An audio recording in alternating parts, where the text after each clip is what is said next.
Om Sai Ram. Welcome to Sai Samarpan channel. मैं हूँ आपके साथ में विन्नी और आज हम पढ़ेंगे साई सच्चरित्र का अध्याय दूसरा। तो जो भी पढ़ता या सुनता है ना, उसको बाबा बहुत सारा आशीर्वाद देते हैं, उसकी सारी मनोकामनाएं पूर्ण करते हैं। और जो बीमार व्यक्ति है, अगर वो भी सुने तो उन्हें भी लाभ पहुँचता है। तो चलिए शुरू करते हैं अध्याय दूसरा। ओम साई नाथाय नमः। बाबा की कृपा से हम अध्याय शुरू करने जा रहे हैं। अध्याय दूसरा। ग्रंथ लेखन का ध्येय, कारारंभ में असमर्थता और साहस, गर्मा गर्म बहस, अर्थपूर्ण उपाधि, हेमांड पंथ गुरु की आवश्यकता। गत अध्याय में ग्रंथकार ने अपने मौलिक ग्रंथ श्री साई सच्चरित्र मराठी भाषा में उन कारणों पर प्रकाश डाला था जिनके द्वारा उन्हें ग्रंथ रचना के कार्य को आरंभ करने की प्रेरणा मिली। अब वे ग्रंथ पठन के योग्य अधिकारियों तथा अन्य विषयों का इस अध्याय में विवेचन करते हैं।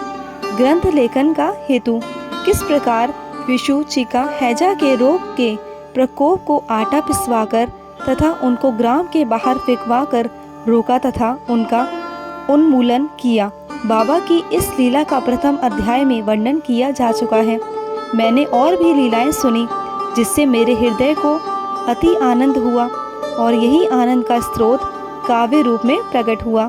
मैंने यह भी सोचा कि इस महान आश्चर्यजनक लीलाओं का वर्णन बाबा के भक्तों के लिए मनोरंजन एवं शिक्षाप्रद सिद्ध होगा तथा उनके पाप समूल नष्ट हो जाएंगे।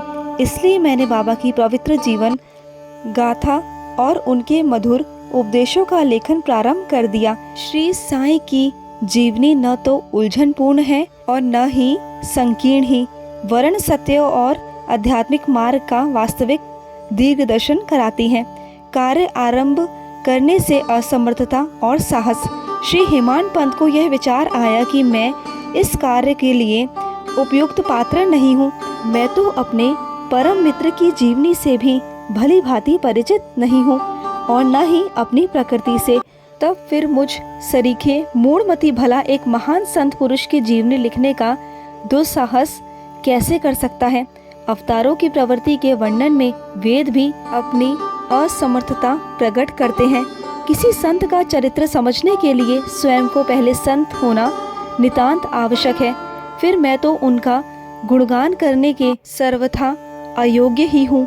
संत की जीवनी लिखने में एक महान साहस की आवश्यकता है और कहीं ऐसा ना हो कि चार लोगों के समक्ष हास्य का पात्र बनना पड़े। इसलिए श्री साईं बाबा की कृपा प्राप्त करने के लिए मैं ईश्वर से प्रार्थना करने लगा। महाराष्ट्र के संत श्रेष्ठ श्री ज्ञानेश्वर महाराज का कथन है कि संत चरित्र के रचयिता से परमात्मा अति प्रसन्न होता है। तुलसीदास जी ने भी कहा है, साधु चरित शुभ सरित कपासु, नीरत विशद गुणमय फल जासु, जो सहे दुख पर छिद्र दुरावा, वंदनीय जेहि जग जस पावा। भक्तों को भी संतों की सेवा करने की इच्छा बनी रहती है। संतों की कार्य पूर्ण करा लेने की प्रणाली भी विचित्र ही है। यथार्थ प्रेरणा तो संत ही किया करते हैं, भक्त तो निमित्त मात्र या कहिए कि कार्य पूर्ति के लिए एक यंत्र मात्र है। उदाहरणार्थ शंख संख्या 1700 में कवि महीपति को संत चरित्र लेखन की प्रेरणा हुई। ईश्वर ने संतों में अंत प्रेरणा पैदा की और कार्य पूर्ण हो गया। इसी प्रकार शंख संख्या 1800 में श्री दासगुण की सेवा स्वीकार हुई। महीपति ने 4 काव्य रचे, भक्त विजय, संत विजय, भक्त लीलामृत और संत लीलामृत, और दासगुण ने केवल 2, भक्त लीलामृत और संत कथामृत, जिसमें आधुनिक संतों के चरित्र का वर्णन है। भक्त लीलामृत के अध्याय 31, 32 और 33 तथा संत कथामृत के 57वें अध्याय में श्री साईं बाबा की मधुर जीवनी तथा अमूल्य उपदेशों का वर्णन सुंदर एवं रोचक ढंग से किया गया है। इनका उद्धरण श्री साईं लीला पत्रिका के अंक 11, 12 और 17 में दिया गया है। पाठकों से इस पठन का अनुरोध है। इसी प्रकार श्री साईं बाबा की अद्भुत लीलाओं का वर्णन एक बहुत सुंदर छोटी सी पुस्तिका श्री साईनाथ भजनमाला में किया गया है। इसकी रचना बांद्रा की श्रीमती सावित्री बाई रघुनाथ तेंदुलकर ने की है। श्री दासगुण महाराज ने भी श्री साईं बाबा पर कई मधुर कविताओं की रचना की है। एक और भक्त अमीदास भवानी मेहता ने भी बाबा की कुछ कथाओं को गुजराती में प्रकाशित किया है। साईं प्रभा नामक पत्रिका में भी कुछ लीलाएं शिरडी के दक्षिणा भिक्षा संस्थान द्वारा प्रकाशित की गई है। अब प्रश्न यह उठता है कि जब श्री साईनाथ महाराज के जीवन पर प्रकाश डालने वाला इतना साहित्य उपलब्ध है, फिर और एक ग्रंथ साईं सच्चरित्र रचने की आवश्यकता ही कहाँ पैदा होती है। इसका उत्तर केवल यही है कि श्री साईं बाबा की जीवनी सागर के सदृश अगाध, विस्तृत और अथाह है। यदि उसमें गहरे गोते लगाए जाएं तो ज्ञान एवं भक्ति रूपी अमूल्य रत्नों की सहज ही प्राप्ति हो सकती है, जिससे मुमुक्षुओं को बहुत लाभ होगा। श्री साईं बाबा की जीवनी, उनके दृष्टांत एवं उपदेश महान आश्चर्य से परिपूर्ण है। दुख और दुर्भाग्यग्रस्त मानवों को इससे शांति और सुख प्राप्त होगा तथा लोक व परलोक में श्रेय की प्राप्ति होगी। यदि श्री साईं बाबा के उपदेशों का, जो कि वैदिक शिक्षा के समान ही मनोरंजन और शिक्षाप्रद है, ध्यानपूर्वक श्रवण एवं मनन किया जाए तो भक्तों को अपने मनोवांछित फल की प्राप्ति हो जाएगी, अर्थात ब्रह्म से अभिन्नता, अष्टांग योग की सिद्धि और समाधि आनंद आदि की प्राप्ति सरलता से हो जाएगी।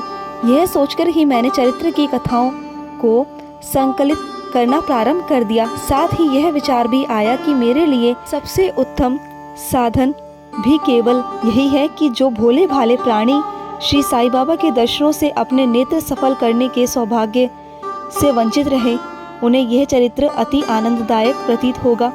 अतः मैंने भी अपना अहंकार उनके श्री चरणों पर निछावर कर दिया। मैंने सोचा कि अब मेरा पथ अति सुगम हो गया है और बाबा मुझे इहलोक और परलोक में सुखी बना देंगे। मैं स्वयं बाबा की आज्ञा प्राप्त करने का साहस नहीं कर सकता था। अतः मैंने श्री माधवराव उपनाम श्यामा से, जो कि बाबा के अतरंग भक्तों में से थे, इस हेतु प्रार्थना की।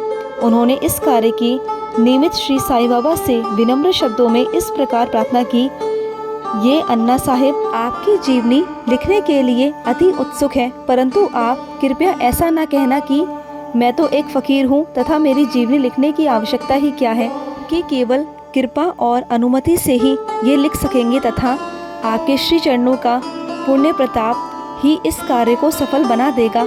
आपकी अनुमति तथा आशीर्वाद के अभाव में कोई भी कार्य यशस्वी नहीं हो सकता। यह प्रार्थना सुनकर बाबा को दया आ गई। उन्होंने आश्वासन और उदी देकर अपना वरद हस्त मेरे मस्तक पर रखा और कहने लगे कि इन्हें जीवनी और दृष्टांतों को एकत्रित कर लिपिबद्ध करने दो। मैं इनकी सहायता करूंगा। मैं स्वयं ही अपनी जीवनी लिखकर भक्तों की इच्छा पूर्ण करूंगा, परंतु इनको अपना अह त्याग कर मेरी शरण में आना चाहिए। जो अपने जीवन में इस प्रकार आचरण करते हैं उसकी मैं अत्यधिक सहायता करता हूँ। मेरी जीवनी कथाओं की बात तो सहज है, मैं तो इन्हें घर बैठे अनेक प्रकार से सहायता पहुँचाता हूँ। जब इनका अह पूर्ण नष्ट हो जाएगा और खोजने पर लेश मात्र भी न मिलेगा, तब मैं इनके अंतकरण में प्रकट होकर स्वयं ही अपनी जीवनी लिखूंगा। मेरे चरित्र और उपदेशों के श्रवण मात्र से ही भक्तों के हृदय में श्रद्धा जागृत होकर सरलता पूर्वक आत्म अनुभूति एवं परमानंद की प्राप्ति हो जाएगी। ग्रंथ में अपने मत का प्रतिपादन और दूसरों का खंडन तथा अन्य किसी विषय के पक्ष या विपक्ष में व्यर्थ के वाद विवाद की कुचेष्टा नहीं होनी चाहिए। अर्थपूर्ण उपाधि हेमांड पंथ। वाद विवाद शब्द से हमको स्मरण हो आया कि मैंने पाठकों को वचन दिया है कि हेमांड पंथ उपाधि किस प्रकार प्राप्त हुई, इसका वर्णन करूंगा। अब मैं उसका वर्णन करता हूँ। श्री काका साहिब दीक्षित व नाना साहिब चांदुरकर मेरे अति घनिष्ठ मित्रों में से थे। उन्होंने मुझसे शिरडी जाकर श्री साईं बाबा के दर्शनों का लाभ उठाने का अनुरोध किया। मैंने उन्हें वचन दिया, परंतु कुछ बाधा आ जाने के कारण मेरी शिरडी यात्रा स्थगित हो गई।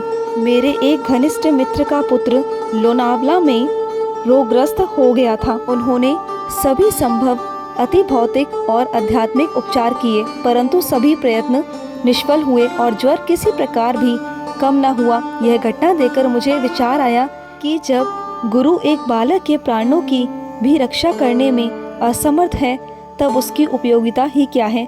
और जब उनसे कोई सामर्थ्य ही नहीं तब फिर शिरडी जाने से क्या प्रयोजन। ऐसा सोचकर मैंने यात्रा स्थगित कर दी। परंतु जो होना है वह तो होकर ही रहेगा। और वह इस प्रकार हुआ।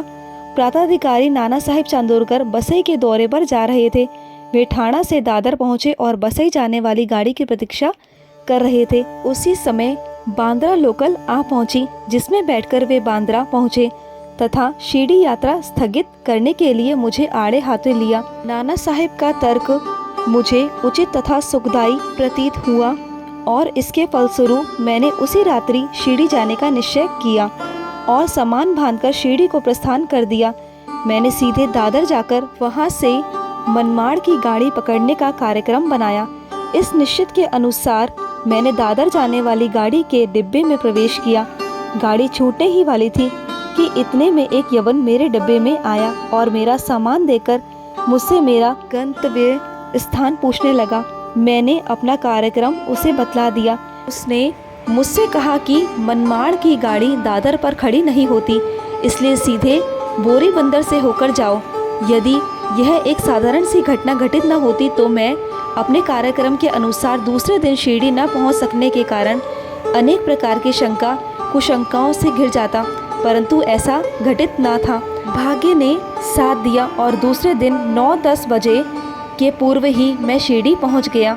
यह सन 1910 की बात है, जब प्रवासी भक्तों के ठहरने के लिए साड़ेवाड़ा ही एकमात्र स्थान था। तांगे से उतरने पर मैं साईं बाबा के दर्शन के लिए बड़ा ललायत था। उसी समय भक्त श्री तात्या साहेब नूलकर मस्जिद से लौटे ही थे। उन्होंने बतलाया कि इस समय श्री साईं बाबा मस्जिद के मोड़ पर ही हैं, अभी केवल उनका प्रारंभिक दर्शन ही कर लो और फिर स्नान आदि से निवृत्त होने के पश्चात सुविधा से भेंट करने जाना। यह सुनते ही मैं दौड़कर गया और बाबा की चरण वंदना की। मेरी प्रसन्नता का पारावार ना रहा। मुझे क्या नहीं मिल गया था। मेरे शरीर उल्लसित सा हो गया। शुद्धा और तृषा की सुधि जाती रही। जिस क्षण से उनके भव विनाशक चरणों का स्पर्श प्राप्त हुआ, मेरे जीवन में एक नूतन आनंद प्रवाह बहने लगा। मैं उनका स्मरण कर उनके मानसिक प्रणाम किया करता हूँ। जैसे कि मेरे अनुभव में आया कि साईं के दर्शन में ही यह विशेषता है कि विचार परिवर्तन सांसारिक भोगों से वैराग्य बढ़ता जाता है। केवल गत जन्मों के अनेक शुभ संस्कार एकत्रित होने पर भी ऐसा दर्शन प्राप्त होना सुलभ हो सकता है। पाठकों, मैं आपसे शपथ पूर्वक कहता हूँ कि यदि आप श्री साईं बाबा को एक दृष्टि भरकर देख लेंगे तो आपको संपूर्ण विश्व ही साईमई दिखलाई पड़ेगा। गर्मा गर्म बहस।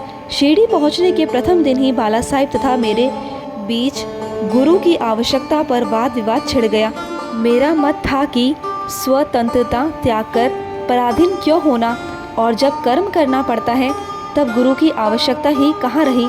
प्रत्येक को पूर्ण प्रयत्न कर स्वयं को आगे बढ़ाना चाहिए।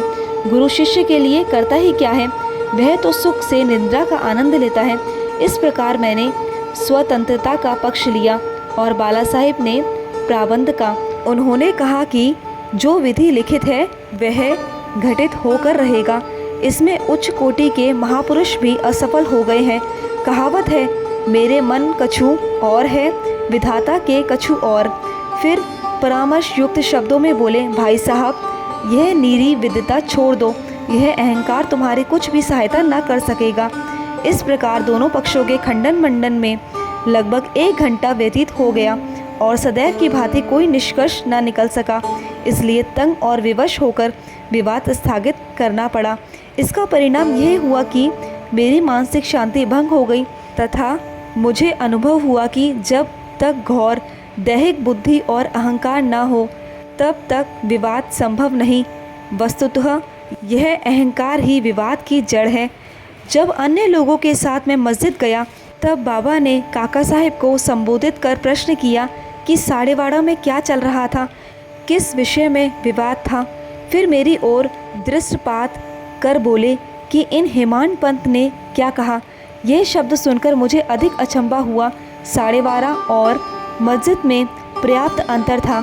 सर्वज्ञ या अंतर्यामी हुए बिना बाबा को विवाद का ज्ञान कैसे हो सकता था। मैं सोचने लगा कि बाबा हेमांड पंथ के नाम से मुझे क्यों संबोधित करते हैं। यह शब्द तो हेमाद्री पंथ का अपभ्रंश है। हेमाद्री पंथ देवगिरी के यादव राजवंशी महाराजा महादेव और रामदेव के विख्यात मंत्री थे। वे उच्च कोटि के विद्वान, उत्तम प्रकृति और चतुर्वर्ग चिंतामणि जिसमें आध्यात्मिक विषयों का विवेचन है और राज प्रशस्वी जैसे उत्तम काव्यों के रचयिता थे। उन्होंने ही हिसाब किताब रखने की नवीन प्रणाली का आविष्कार किया था और वही खाते की पद्धति को जन्म दिया था और कहा, मैं इसके विपरीत एक अज्ञानी, मूर्ख और मंद बुद्धि हूँ। अतः मेरी समझ में यह न आ सका कि मुझे इस विशेष उपाधि से विभूषित करने का क्या तात्पर्य है।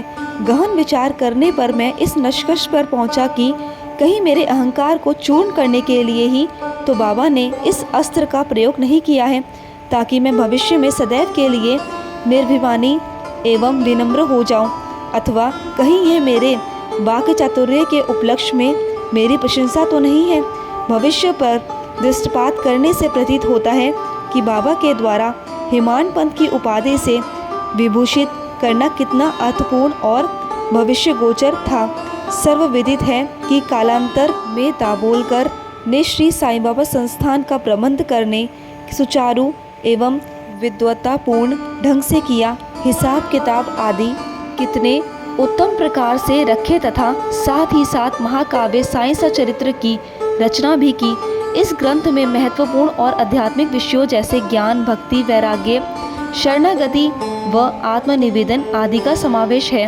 गुरु की आवश्यकता, इस विषय में बाबा ने क्या उद्गार प्रकट किए, इस पर हेमांड पंथ द्वारा लिखित कोई लेख या स्मृति पत्र प्राप्त नहीं है, परंतु काका साहिब दीक्षित ने इस विषय पर उनके लेख प्रकाशित किए हैं। बाबा से भेंट करने के दूसरे दिन हेमांड पंथ और काका साहिब ने मस्जिद में जाकर घर लौटने की अनुमति मांगी। बाबा ने स्वीकृति दे दी। किसी ने प्रश्न किया, बाबा कहाँ जाएं? उत्तर मिला, ऊपर जाओ। प्रश्न, मार्ग कैसा है? बाबा, अनेक पथ हैं, परंतु यह मार्ग दुर्गम है तथा सिंह और भेड़ियों से भी मिलते हैं। काका साहिब, यदि पथ प्रदर्शक भी साथ हो तो? बाबा, तब कोई कष्ट न होगा। पथ प्रदर्शक तुम्हारी सिंह, भेड़ियों और खंदकों से रक्षा कर तुम्हें सीधे निदृष्टि स्थान पर पहुंचा देगा, परंतु उसके अभाव में जंगल में मार्ग भूलने या गड्ढे में गिर जाने की संभावना है। दाभोलकर भी उपयुक्त प्रसंग के अवसर पर वहां उपस्थित थे। उन्होंने सोचा कि जो कुछ बाबा कह रहे हैं, क्या वह गुरु की आवश्यकता क्यों है? इस प्रश्न का उत्तर है साईं लीला भाग 1 संख्या 5 व पृष्ठ 47 के अनुसार उन्होंने सदा के लिए मन में यह गांठ बांध ली कि अब कभी भी इस विषय पर वाद विवाद नहीं करेंगे कि स्वतंत्र या परतंत्र व्यक्ति आध्यात्मिक विषयों के लिए कैसा सिद्ध होगा। प्रतियुक्त इसके विपरीत यथार्थ में परमार्थ लाभ केवल गुरु के उपदेश पालन में ही निहित है। इन उपदेशों का वर्णन मूल काव्य ग्रंथ के इसी अध्याय में किया गया है, जिसमें लिखा है कि राम और कृष्ण महान अवतारी होते हुए भी आत्मानुभूति के लिए राम को अपने गुरु वशिष्ठ और कृष्ण को अपने गुरु संदीपनी की शरण में जाना पड़ा था। इस मार्ग में उन्नति प्राप्त करने के लिए केवल श्रद्धा और धैर्य, ये ही 2 गुण सहायक हैं। श्री सच्चिदानंद सद्गुरु साईनाथ महाराज की जय। आज का पाठ दूसरा, अध्याय दूसरा समाप्त हुआ और बाबा सबकी मनोकामनाएं जल्द से जल्द पूर्ण करें और सभी मन से बाबा की आरती करना और बाबा को भोग लगाना। तो चलिए मैं लूँगी समाप्ति। ओम साई राम, जय साई राम।